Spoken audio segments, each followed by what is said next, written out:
Are Croton Plants Annuals or perennials? Crotons are perennial shrubs popular both in gardens and as potted houseplants.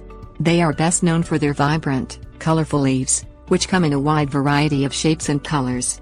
Crotons are native to tropical environments and diligent care is required in order to achieve the best results.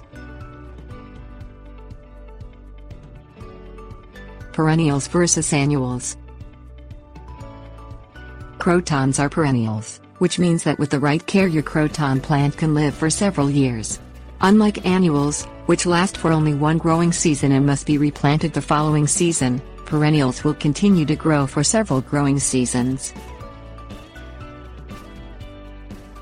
Size. When grown outdoors, crotons usually reach a height of 5 or 6 feet but can grow as tall as 8 to 10 feet. Effects of sunlight.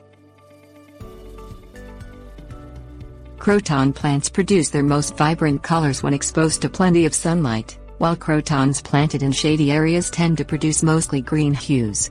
Bright artificial light can be used to enhance the growth of indoor crotons. Tropical origins. Crotons are native to tropical environments such as the Pacific Islands, the Malay Peninsula and Australia. In the United States they are commonly grown in southern and central Florida. Beware of sap. When broken, the leaves of croton plants secrete a white sap that can stain clothing and act as a skin irritant.